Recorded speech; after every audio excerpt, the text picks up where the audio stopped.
This is when kind of the focus of the LSD experiments shift. Yeah. This is now 1953, and the U.S. government, I mean, they're well aware that the Koreans didn't discover the secret to mind control, but they start to think, well, is something like this possible? Is there a drug or a series of events that we could use on an enemy soldier to make them believe they did something that they didn't, or convince them to switch sides and reveal their secrets. Right. So Sidney Gottlieb believes that LSD is the key to this. And the LSD experiments, they take a switch in 1953, and instead of using it as kind of a bioweapon during war, it's going to be a mind control weapon now. Right. And 1953 is when Frank Olson comes into the picture. Frank Olson, who is the main focus of the documentary Wormwood. Great doc. Which it is. It is a great doc. I like it as a companion. It's a good doc because I don't know if it's a great doc. It's a good one. I like how they got like famous actors to play the people in like the recreations. At first, I was kind of like, "Oh, are we doing this?" Like, and then I was totally into it. Yeah. The more it goes in, you're like, "Yeah, it's cool." Frank Olson was the way they shot all that stuff is like so cool. Frank Olson is a CIA scientist who he's part of MKUltra. I mean, he's part of Operation Artichoke. That was the early stages of MKUltra when we're still trying to use it as a bioweapon. And he was also originally one of like the disease. Operation Artichoke was what exactly? Operation Artichoke was using LSD as a bioweapon. Got it. In 1953, they switch it to MKUltra, and MKUltra is using it as a mind control weapon. Right. But it's all the same team. It's all the same people. Yeah, they just switched the MO. It's still Sidney Gottlieb in front of them. So Fort Detrick in Maryland is basically their base of operations for all of this. And Frank Olson is a scientist at Fort Detrick. Sidney Gottlieb is his immediate boss. And one weekend, they have a weekend retreat in the woods. And Sidney Gottlieb, it may have been as a prank. He claimed that it was a legitimate experiment. I tend to believe more that he thought it would be funny to lace his colleagues' drinks with LSD. He himself used LSD a lot. He laces his fellow scientists' drinks with LSD. Are you talking about in the dock in the moment when they're at that like house thing? Yeah.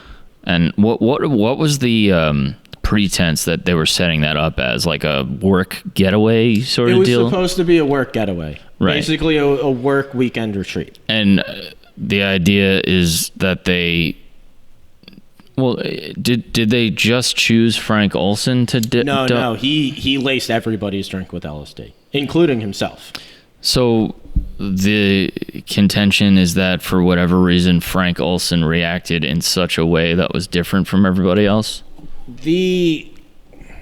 Not so much he reacted differently. It's kind of that after he's drugged with it himself, he kind of has this awakening about it. Frank Olson does. Right. Everybody else is kind of still on board. Frank Olson, after being drugged with it himself, is no longer on board with this. Right. And he goes into like a really deep depression. He doesn't want to sleep. He's having trouble eating or drinking anything because like his wife would say every time I put food in front of him, he'd think that it was laced with LSD, and he never wanted to eat anything. Fucking horrible. And he's really miserable and depressed, and he comes to his supervisors and he says, I don't want to be a part of the CIA anymore. These experiments that you're doing with LSD, I don't want any part of it anymore. And that's all like documented, official, like... Yeah, that's all documented, official. Okay. They ask him to basically see a psychiatrist before deciding anything, because he is depressed and he is not eating and he is acting erratic. So they asked him, before you make the official decision of if you want to quit or not, we have like a CIA approved psychiatrist in New York City. You're going to go there with two of your fellow colleagues, and we just want you to sit with this psychiatrist before you make any decisions. In Stephen Kinzer's book, they said people close to that case later admitted that the psychiatrist that they sent him to, his main instructions were find out if Frank Olson is going to go public or not. And this psychologist was in New York? Yeah, it was in New York City. Yeah, so that would be when he first goes to New York. Yeah. It's really only one trip to New York. Didn't they go back to D.C. at one point and then back? It's not really important to the overall. They're planning on going back to D.C. the next day. Oh, right. It's right before Thanksgiving, and Frank Olson, he calls his wife after the psychiatrist meeting, and it at least seems from their phone call that he has every intention of going back to D.C. to see them for Thanksgiving. Right. It is, people in the CIA later admitted that like that psychiatrist was there to kind of see if Frank Olson is going to basically come public about the fact that they've been testing LSD on people unwittingly. But they said that they had come to the conclusion that Frank Olson wasn't going to reveal anything, that he wasn't planning on going public, and Frank Olson himself agrees to go into a mental health facility. That he's going to So who thought he was going to go public? It's not that they thought he was going to, they were worried that he was going to. No, I know, but the psychologist might have thought he was. Psychologist might have thought he was. Sidney Gottlieb definitely was worried about it. Right. But he never told anyone that he intended on that. He never told anybody about the LSD. He never told. No. But he never told anyone he was gonna go public. No, he never. To our knowledge. To his knowledge, yeah. But the CIA was definitely worried about it. Yeah. He has a conversation with his wife. He expects to be home on Thanksgiving, and then after that, he's going to go into a mental health facility.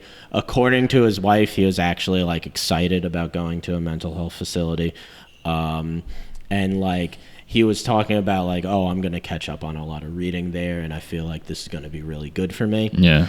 And then that night, he falls through his hotel window to his death. Right. Falls through the glass. So let's say it's a suicide. He doesn't bother to open up the window. He jumps through the glass of the window. Right. Down because it's several stories. It's not painful enough, so to kill himself. Yeah. Or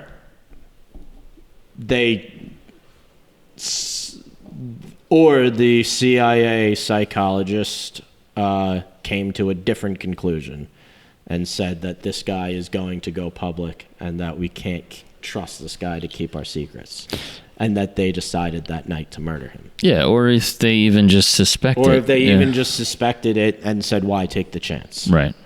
According to the documentary Wormwood, they don't even really bother to like entertain the idea that it was a suicide. They more or less watching that, they are pretty heavy of saying